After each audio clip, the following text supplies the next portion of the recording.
একটি উপহার তুলে দিচ্ছেন। এই যে সাফল্য, এই সাফল্যের খুশিতে গোটা রানিগঞ্জ কিন্তু গর্বিত। এবং অভিষিক্ত একটা দৃষ্টান্ত হোক ইতিহাসের পাতায়। ব্রোঞ্জ পাচ্ছেন, সে ব্রোঞ্জ পদক। এখানে লাস্ট ইয়ার 2022-তে আমি সাউথ এশিয়ান গেছিলাম, এটাও নেপালে হয়েছিল, সেখানেও আমি ফার্স্ট হই। সেটার মেডেল এটা হচ্ছে 2 বছর আগে, এটাও ন্যাশনাল চ্যাম্পিয়নশিপে আমার গোল্ড। নমস্কার বন্ধুরা, গৌতমের সাথে চ্যানেলে আপনাদের স্বাগত জানাই। আবার চলে এসেছি আর একটি নতুন ব্লগ নিয়ে। হ্যাঁ বন্ধুরা, আপনারা দেখছেন আমার পেছনে কিন্তু প্রচুর পদক রয়েছে, প্রচুর পুরস্কার রয়েছে, আপনারা দেখছেন, এবং প্রচুর গোল্ড মেডেল, ব্রোঞ্জ সব কিছুই আপনারা দেখতে পাচ্ছেন, সামনেও দেখতে পাচ্ছেন। বন্ধুরা, আমাদের রানীগঞ্জের গর্ব, আমাদের শিল্পাঞ্চলের গর্ব তথা আমাদের ভারতবর্ষের গর্ব এমন একজন মানুষ, সে আমাদের রানীগঞ্জেরই মেয়ে অভিষিক্তা দাস।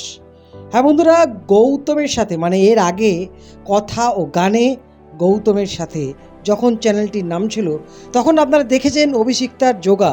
হ্যাঁ বন্ধুরা, আমরা সেই অভিষিক্তার সঙ্গেই আবার কিন্তু এই দ্বিতীয়বার গৌতমের সাথে এই চ্যানেলে আপনাদের আলাপ করাবো। বন্ধুরা, আপনারা অনেক যারা আছেন অভিষিক্তাকে জানেন, চেনেন, কিন্তু যারা জানেন না, অভিষিক্তা কিন্তু এমন একজন আমাদের ভারতবর্ষের নাম রৌশন করেছে, এবং আগামী দিনে ভবিষ্যতে সে কিন্তু আরও এক উজ্জ্বল নাম হতে চলেছে। আমাদের ভারতবর্ষ, আমাদের রানীগঞ্জ, বাংলার গর্ব হতে চলেছে অভিষিক্তা দাস। এতক্ষণ যার নিয়ে কথা বলছিলাম, সেই অভিষিক্তার বাড়িতে আমরা এসে উপস্থিত হয়েছি। যে সাফল্যের কথা প্রথমে একবার জানিয়ে রাখি, ও কিন্তু কথা ওখানে গৌতমের সাথে চ্যানেলে আপনারা তো দেখেইছেন, তারপরেও প্রায় 3 বছর কেটে গেছে, আরও অনেক ওর সাফল্য এসেছে তার জীবনে। আমরা রিসেন্ট যে কারণে ও আজকে আমরা এখানে ওর বাড়িতে এসেছি, সবচেয়ে বড় ন্যাশনাল চ্যাম্পিয়নশিপ যে উড়িষ্যায় ও 3য় স্থান দখল করেছিল এবং ব্রোঞ্জ পদক নিয়ে এসেছে, এবং আগামী দিনে আপনাদের জানিয়েছি যে ও এশিয়ান গেমসেও কিন্তু আমাদের ভারতের হয়ে প্রতিনিধিত্ব করছে অভিষিক্তা। সে সব নিয়েই কিন্তু কথা বলবো সরাসরি এরপর কিন্তু অভিষিক্তার কাছে। অভিষিক্তা, তোমার এই সাফল্যের কথা যদি সাফল্যের কথা বলতে প্র্যাকটিস তো বরাবরই চলছিল, যেরকম চলে আর কি, কিন্তু এই বছর শুরু থেকেই প্র্যাকটিসের মানে মাত্রাটা আগের থেকে বাড়ে। তার কারণ পরপর অনেক কটা সিলেকশন ছিল।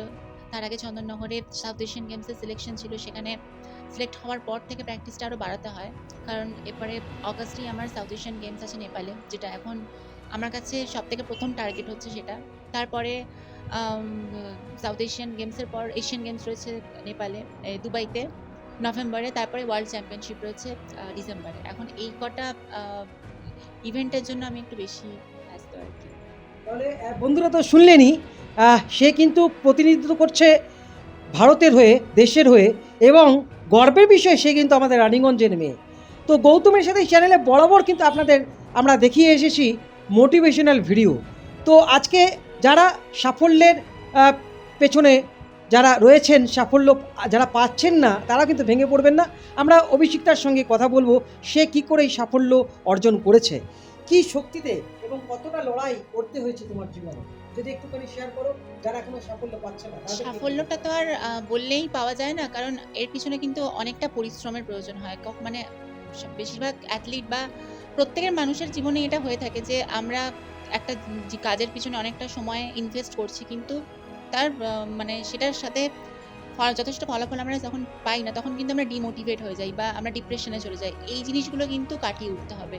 মানে যদি সাফল্য আমার না আসে, তাহলে বুঝতে হবে যে আমার সমস্যাটা কোথায় হচ্ছে, আমার খামতিটা কোথায় রয়েছে। তো এই জায়গায় দাঁড়িয়ে সেইগুলোকে আগে আমাকে শোধরাতে হবে, তারপরে কিন্তু সেই মেন পার্টিকুলার জায়গাগুলোকে ঠিক করে কিন্তু পরিশ্রমটা করতে হবে। তারপরে গিয়ে হয়তো আমরা সাফল্যটা পাবো। তো অভিষিক্তা, তোমার কাছেও একটা প্রশ্ন আছে যে তোমার যে এত চারিদিকে তোমার নাম যশ খ্যাতি অর্জন করে ফেলেছো, সাফল্য তোমার চূড়ান্ত সাফল্য অর্জন করে চলেছো, তো মাঝে মাঝে কিন্তু তোমার মাঝে মাঝে ডিপ্রেশনও কি হয়েছিল কোনোদিন? ডিপ্রেশন জিনিসটা কিন্তু খুব সহজ ব্যাপার নয়, মানে প্রত্যেকের ক্ষেত্রেই এটা কিন্তু খুবই সিরিয়াস একটা ম্যাটার। ডিপ্রেশন হওয়ার পিছনে একটা রিজন 2015-এ আমার বাবা যখন মারা যান, তারপরে মানে একাকিত্ব ব্যাপারটা আর কি চলে আসে। তার কারণ হচ্ছে মাথার ওপর থেকে ছাদ যখন যখন চলে যায়, তো সেই সময় দাঁড়িয়ে আমি ব্যাক সাপোর্ট হিসেবে তেমন কাউকে পাইনি, মা আর দিদিকে ছাড়া। তো সেই জায়গায় দাঁড়িয়ে একটা খুব বড়সড় ফিনান্সিয়াল প্রবলেম যেহেতু দেখা দেয়, তো সেই একটা রিজনের জন্য অনেকটা ডিপ্রেসড হওয়ার একটা সিচুয়েশন তৈরি হয়।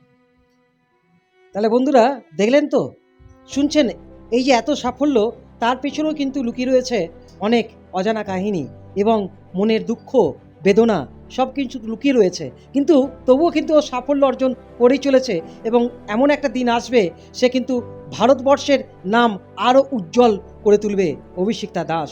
তো অভিষিক্তা, আমরা একটুখানি জানতে চাইছি যে তোমার উড়িষ্যায় যে চ্যাম্পিয়নশিপ, ন্যাশনাল চ্যাম্পিয়নশিপটা হলো, সেটার ব্যাপারে যদি একটুখানি বলো। প্রথমে ডিস্ট্রিক্ট লেভেল হয়, ডিস্ট্রিক্টে প্রথম স্থান অধিকার করার পর তারপরে স্টেট লেভেল হয়, স্টেটেও আমি ফার্স্ট হই। তারপরে মে মাসে আর কি জুনের ফার্স্ট উইকে কম্পিটিশনটা উড়িষ্যার সেঞ্চুরিয়ান ইউনিভার্সিটিতে অর্গানাইজ করা হয়। তো সেখানে আমরা 2 তারিখে আর কি উড়িষ্যায় পৌঁছই। তারপরে আমাদের ফার্স্ট রাউন্ড হয় 3 তারিখে। ফার্স্ট রাউন্ড থেকে সেকেন্ড রাউন্ডে আমি ক্লিয়ার করি, ক্লিয়ার করার পর সেকেন্ড রাউন্ডে আমি থার্ড পজিশন পাই, মানে ব্রোঞ্জ পাই। তো এবারে এখান থেকে আমাদের সিলেকশন হয়েছে থাইল্যান্ডে, যেখানে এশিয়া প্যাসিফিক হচ্ছে, তো সেটার এখন প্রিপারেশন চলছে। আমরা একটুখানি জানতে চাইছি এই যে সাফল্য এবং এই সাফল্যের পিছনে অবদান তো কারো নিশ্চয়ই আছে, তো কার অবদান সবচেয়ে বেশি? অবদান বলতে অবশ্যই প্রথমেই সেটা যায় আমার মায়ের কাছে, কারণ আমার মাই প্রথম যোগাতে ভর্তি করার যে পরিকল্পনা সেটা করে, কারণ তখন ওই 7 বছর বয়সে আমার এই সম্পর্কে কোনো ধারণা ছিল না। শরীর যাতে সুস্থ থাকে সেই জন্যই আর কি মা আমাকে ইনস্টিটিউটে ভর্তি করে। তারপরেই আর কি আস্তে আস্তে কম্পিটিশন করা, 1 মাসের মধ্যেই, যেটা আপনারা জানেন হয়তো সবাই, 1 মাসের মধ্যে আমি ন্যাশনাল লেভেলের কম্পিটিশনে প্রথম স্থান অধিকার করি। তারপরেই কিন্তু আমার যোগার প্রতি সেই ভালোবাসাটা জন্মায়, কারণ তখন আমার মনে হয় যে এইটুকু প্র্যাকটিসের যদি আমি একটা ন্যাশনাল লেভেলের কম্পিটিশনে প্রথম স্থান পাই, তাহলে আমি যদি প্র্যাকটিসটা আরও বাড়াই বা আমি এইটা যদি কন্টিনিউ করি, তাহলে হয়তো এর থেকেও ভালো জায়গায় হয়তো আমি যেতে পারবো। তো তারপর থেকে কিন্তু আমার সেই মানে যোগার প্রতি যে ভালোবাসা সেটা কিন্তু তৈরি হয়ে যায়, আর তারপরে আর পিছনে ফিরিয়ে দেখতে হয় তো না। কত বছর হলো তুমি যোগাতে রয়েছো এখনো? 7 বছর বয়সে শুরু করি, এখন হচ্ছে আমার 7 বছর বয়সে শুরু 22, করেছো? হ্যাঁ এখন মানে আমার যোগাতে তাহলে 22 কত প্লাস, বছর হয়ে গেল? এখন আমার 22 প্লাস। আচ্ছা, তাহলে বন্ধুরা আপনারা শুনতেই পেলেন, বেশ কয়েক বছর ধরে কিন্তু ও যোগাতে প্র্যাকটিস করেছে, এবং যারা যোগা শিখতে চায় তাদের উদ্দেশ্যে যদি একটুখানি বলো যে যোগা কতটা আমাদের শরীরের পক্ষে উপকারিতা একটুখানি যদি বলো। যেহেতু আমি অ্যাডভান্স লেভেলের যোগা করি, কারণ আমাদের কম্পিটিশনে প্রচুর টাফ পশ্চার করতে হয়, তো সবার ক্ষেত্রে তো সেটা সম্ভব নয়। যোগাসনটা প্রত্যেক মানুষের জন্য, যোগাসনের কিন্তু কোনো বয়স হয় না। 8 থেকে 80 কিন্তু প্রত্যেকটা মানুষই যোগাসন করতে পারেন এবং করাটা উচিত। তার কারণ হচ্ছে আমাদের শরীর সুস্থ রাখার জন্য কিন্তু যোগাসন হচ্ছে একমাত্র অবলম্বন। যদি ডাক্তারের কাছে আপনাকে যেতে না হয় বারবার, তাহলে কিন্তু যোগাসন একমাত্র আপনার শরীরকে সুস্থ রাখার চাবিকাঠি। তো কি কি যোগা করলে ভালো হয়, মানে একটুখানি যদি খুব সহজ পদ্ধতি, কিংবা সকালবেলা কি করলে কোন শরীরের কি উপকারিতা পাওয়া যায়, যদি একটুখানি নর্মালি আমি যদি সম্পূর্ণ সুস্থ ব্যক্তি হয়ে থাকি, তাহলে আমাদের প্রত্যেকেরই উচিত 30 থেকে 40 মিনিট ওয়ার্কআউট যোগাসনের মধ্যে সেটাকে দেওয়া। কিছু ওয়ার্ম আপ রয়েছে যেগুলো আমরা প্রতিদিন সকালে উঠে করব। প্রাণায়াম, অনুলোম বিলোম, ভস্ত্রিকা, এইসব প্রাণায়ামগুলো সকালে উঠে বিছানাতেই আমরা করতে পারি। কিন্তু যোগাসনটা আমরা অবশ্যই মাটিতে করব। যেরকম ধ্যানাসন হিসেবে আমরা পদ্মাসন করতে পারি, সামান্য ধ্যান করতে পারি, ওমকে যদি আর কি ডেডিকেট করে সেটা করা হয়ে থাকে। আর অর্ধকূর্মাসন, জানুশিরাসন, গোমুখাসন, এইসব আসনগুলো কিন্তু আমাদের ব্যাক পেন বা পিঠের ব্যথা, হাঁটুর ব্যথা এইসবের ক্ষেত্রে আমরা কিন্তু করতে পারি। আচ্ছা, আরেকটা ব্যাপার আমার জানতে ইচ্ছে করছে, মানে যাদের প্রতিবন্ধকতা রয়েছে, মানে হার্টে কোনো প্রবলেম রয়েছে সেই সব রোগী কিংবা আরও বিভিন্ন ধরনের যদি কোনো রোগীর কোনো সমস্যা থেকে থাকে, তাহলে কি সে যোগা করতে পারে? যোগাসন করতে পারে, তবে খুব বেশি প্রেশার দিয়ে সে হয়তো করতে পারবে না। হালকা কিছু ওয়ার্ম আপ এক্সারসাইজ যেগুলো ডক্টর প্রেসক্রাইব করছে, ডক্টর প্রেসক্রাইব করলে কিন্তু তবেই তাকে যোগা ইনস্ট্রাক্টরের কাছে আসা উচিত, এবং যোগা ইনস্ট্রাক্টর তাকে যেভাবে লিড করছে সেটা কিন্তু সেইভাবে করা উচিত। এই মুহূর্তে লক্ষ্য বলতে আমার কোনো কিছুই মানে খুব বেশি আগে থেকে ভাবা থাকে না, কারণ আম, আমি মানে ওই গোয়িং উইথ ফ্লো যে ব্যাপারটা আছে না, মানে যখন যেটা হচ্ছে তখন আমি সেই জিনিসটা 100% দেওয়ার চেষ্টা করি, তাহলেই কিন্তু আমি সেই পার্টিকুলার যে ইভেন্টটা হচ্ছে সেটাতে কিন্তু কনসেন্ট্রেট করতে পারি। আমি যদি এখন অন্য একটা জিনিসে লক্ষ্য মানে রাখি, তাহলে এই মুহূর্তে আমার যেটা হচ্ছে সেটা কিন্তু ভালো হবে না। তো আমার মেন লক্ষ্য কিন্তু এই মুহূর্তে যেটা হচ্ছে সেইটাই। কারণ এখন আমার প্রথম প্রায়োরিটি হচ্ছে সাউথ এশিয়ান গেমস, যেটা নেপালে হচ্ছে, সেটা কিন্তু এখন আমার প্রথম প্রায়োরিটি, সেটাতেই আমি কিন্তু এখন লক্ষ্য রাখছি। এখন অবধি বিদেশের মাটিতে পা দিয়েছো? কোথায় কোথায় গিয়েছো? Bangkok, Nepal, Malaysia. তো বন্ধুরা, ও অলরেডি কিন্তু বিদেশে মাটিতে পা দিয়েছে। ভবিষ্যতে আরও অনেক বিদেশে গিয়ে আমাদের ভারতবর্ষের নাম উজ্জ্বল করবে, এবং তার সাথে তো অতি অবশ্যই রানীগঞ্জের নাম উজ্জ্বল করবে। তো তুমি নিজেকে কতটা গর্বিত মনে করো রানীগঞ্জের মেয়ে হিসেবে? গর্বিত বলতে, আমাকে নিয়ে যদি মানুষজন গর্ববোধ করে তাহলেই আমি সেটা মানে মনে করব যে হ্যাঁ, আমি একটা এমন কিছু করেছি যাতে আমার জন্য কিছু মানুষের বলতে ভালো লাগছে যে হ্যাঁ, এই মেয়েটা আমাদের রানীগঞ্জের বা আমাদের রাজ্যের। যদি এই জিনিসটা হয়ে থাকে তাহলেই আমার ভালো লাগবে। আমি যদি ভারতকে আরও বেশি বিশ্বের দরবারে তুলে ধরতে পারি তাহলে তো বলারই কথা না। আচ্ছা, ভবিষ্যতে মানে তুমি কি ট্রেনিং দিতে চলেছো? মানে এখনো কি তুমি কাউকে শেখাও যোগা? আমার নিজের যোগা ইনস্টিটিউট রয়েছে, আচ্ছা, সেখানে যদি আমি নামটা একটু বলো। হ্যাঁ, অভিষিক্তা যোগা ইনস্টিটিউট, যেখানে আমার প্রতিদিনই ক্লাস চলে। আর এছাড়া আমি কখন কি ক্লাস এবং কতজন এখন অবধি করছে? এবং থার্সডে, স্যাটারডে, সানডে বাচ্চাদের ক্লাস হয় বিকেল 5টা থেকে, আর থার্সডে, স্যাটারডে, সানডে সকালে বড়দের ক্লাস হয়। এই দুটো ব্যাচ এখন চলছে। তাছাড়া আমি ডিডিবি কলেজের যোগা ডিপার্টমেন্টের ফ্যাকাল্টি। এই মুহূর্তে 1 বছর হয়ে গেল। আমরা সচরাচর আমাদের দেশে কিংবা সব দেশেই কিন্তু খেলাধুলার চর্চা মানে আমাদের ক্রিকেটের একটা আলাদা চাহিদা রয়েছে। কিন্তু আমরা যারা অ্যাথলেটিক্সে রয়েছেন, আমরা জানি অনেকেই সেই তাদেরও সম্মান আছে, কিন্তু তবুও যেন ক্রিকেটের সঙ্গে সেই অ্যাথলেটিক্সের একটা কী বলবো, তুমি এই ব্যাপারে কি বলতে চাও যে যারা ক্রিকেটের সঙ্গে জড়িত তারা কি অ্যাথলেটিক্সের থেকে সম্মান একটু বেশি পায় কিংবা আর্থিক সুবিধা একটুখানি বেশি পায়? আমি কাউকেই ছোট করে কোনো কিছু বলছি না, প্রত্যেকেই সম্মানযোগ্য। কিন্তু ব্যাপারটা হচ্ছে, আমাদের দেশে ক্রিকেটটা হচ্ছে খুবই জনপ্রিয় একটা খেলা, যার জন্য আর কি প্রত্যেকটা মানুষ উৎসাহিত হয়ে থাকেন, এবং প্লেয়ারদেরকে আরও বেশি উৎসাহ দেন। কিন্তু সেই জায়গায় দাঁড়িয়ে প্রত্যেকটা ইভেন্টেই কিন্তু অ্যাথলিট বা প্লেয়ার, স্পোর্টস পার্সন যেই হোক না কেন, সেই কিন্তু সেই রকম পরিশ্রম করেই কিন্তু সেই জায়গায় পৌঁছয়, এবং সেই পরিশ্রম করেই কিন্তু সেই নিজের দেশের হয়ে দেশকে রিপ্রেজেন্ট করে এবং মেডেল নিয়ে আসে। তো আমাদেরও উচিত যে বাকি যে খেলাগুলো রয়েছে, এখন খেলো ইন্ডিয়া হচ্ছে, তো প্রত্যেকটা অ্যাথলিটদেরকেই কিন্তু সেই সম্মানটা দেওয়ার, একটু সাপোর্ট করা, কারণ আপকামিং যে প্লেয়ার্সরা রয়েছে তারা কিন্তু সেটা না হলে কিন্তু সেই উৎসাহটা পাবে না। এমনিতেই আমাদের দেশ কিন্তু এখনও অনেকটাই পিছিয়ে এই খেলার দিক দিয়ে, কারণ যখনই অলিম্পিক বা এশিয়ান গেমস যাই হোক না কেন, 1 থেকে 3-এর মধ্যে কিন্তু ইন্ডিয়াকে আমরা কখনোই দেখতে পাই না। তো সেইখানে যদি আমরা আমাদের দেশকে দেখতে চাই, তাহলে কিন্তু শুধুমাত্র ক্রিকেটকে নয়, বাকি খেলাগুলোকেও কিন্তু আমাদেরকে সমর্থন করতে হবে এবং সেইভাবে সাপোর্ট করতে হবে প্লেয়ার্স। অভিষিক্তার মায়ের সঙ্গে কথা বলবো। দেখতেই পাচ্ছেন মা চলে এসেছেন। কাকিমা, আপনাকে অনেক শুভেচ্ছা জানাই মেয়ের সাফল্যে। আপনি কতটা গর্বিত এবং মেয়ের সম্পর্কে কি বলতে চান? আমি খুবই গর্বিত। ও ছোট থেকেই মানে যখনই কোনো কম্পিটিশনে যায় ও কিছু না কিছু হয়ে আসে। বেশি ও ফার্স্ট নয় সেকেন্ড এরকম হয়। তারপরে অনেকবার চ্যাম্পিয়নও হয়েছে। ভালোই লাগে। এবার আপনার ন্যাশনাল গেছিল ভারতে, হ্যাঁ 2012তে ন্যাশনাল গেছে, সেখানে প্রথমবার পেয়েছিল ব্রোঞ্জ। তারপরে দ্বিতীয়বার গেছিল তখন 13তে, তখন আপনার সিলভার পেয়েছিল। আর তার 14তে গেছিল আপনার মহারাষ্ট্রে, তখন আপনার ওখানে আপনার গোল্ড পেয়েছিল।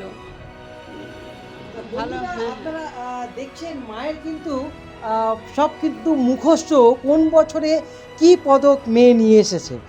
মা কিন্তু এক একটি বছরে এবং এক একটি হয়তো এবারে মাসে মাসে তাকে দেখতে হবে কি কি পদক আসছে, এবং আগামী দিনে তো মেয়ে আপনার দেশের প্রতিনিধিত্ব করছে, এশিয়ান গেমসও মেয়ে যাচ্ছে। হ্যাঁ, তো হ্যাঁ, এটাতে হ্যাঁ। আপনি কতটা গর্বিত এবং কীরকম লাগছে আজকে আপনার এই সাফল্যে?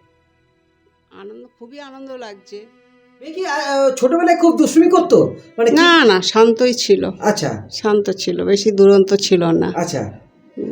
তো হঠাৎ আপনি মেয়ের মুখে যেটা শুনলাম, আপনি প্রথম মেয়েকে যোগাতে হ্যাঁ। ভর্তি করিয়েছিলেন, আর এখানে সেটা কেন? এখানে খেলাধুলার কোনো মাঠ ছিল না, আচ্ছা দিয়ে ভাবলাম একটু খেলাধুলাও করতে পারবে, আর আচ্ছা। খাওয়া দাওয়ার একটু গন্ডগোল ছিল, আচ্ছা। খেতে চাইতো না। আচ্ছা। ওই জন্য ভাবলাম আমি তাহলে যোগাটায় ভর্তি করলে যদি ওর আচ্ছা। খিদেটা বাড়ে, আচ্ছা। সেই জন্য ওকে ভর্তি করেছে, শরীরের আচ্ছা। জন্যই করেছিলাম, কিন্তু আমি ভাবতে পারিনি ও এইসব এটাই কম্পিটিশনে। প্রশ্ন। হ্যাঁ, যে আপনি ভাবতে পারেননি যে আজকে ও দেশের প্রতিনিধিত্ব করছে এবং হ্যাঁ, দেশের হ্যাঁ। নাম গৌরব সে হুম, করছে, হুম, হুম, এবং তার সাথে হুম। অতি অবশ্যই রানীগঞ্জের মেয়ে, রানীগঞ্জের নাম তো উজ্জ্বল করছে। না, ওর বাবাও ছিল, ওর বাবাও ওর সঙ্গে সঙ্গে যেত। এই যে আগে যখন স্টেট কম্পিটিশানগুলো হতো, সে আপনার অনেক দূরে দূরে, তখন আমি যেতাম না, ওর বাবাই যেত। ওর বাবাও বেশি, ওর বাবা বেঁচে থাকলে আরও খুব আনন্দ পেত, কিন্তু যতদিন বেঁচে ছিলেন ততদিন ওর বাবাও এই যখন ও প্রাইজ নিয়ে আসতো, কোথায় রাখবে, কোথায় কি করবে, এই তো প্রাইজ রাখার জন্য এই আলমারিটা বানিয়েছিল, যে বলছিল ওর জন্য একটা ভালো শোকেজ বানিয়ে দেব, সেখানে প্রাইজগুলো রাখবে। হ্যাঁ বন্ধুরা, আপনারা দেখছেন সাফল্যে অভিষিক্তাকে একটু সম্বর্ধনা দেবেন, আমরা সেই ভিডিও তুলে ধরার চেষ্টা করছি, দেখতে থাকুন গৌতমের সাথে। হ্যাঁ বন্ধুরা, আপনাদের আগেই জানিয়েছিলাম যে আমাদের বিশিষ্ট সমাজসেবী গোপাল আচার্য মহাশয় কিন্তু চলে এসেছেন, এবং আমাদের মধ্যে রয়েছেন অভিষিক্তা, এবং সে সুন্দর মুহূর্ত আপনারা দেখতে পাচ্ছেন।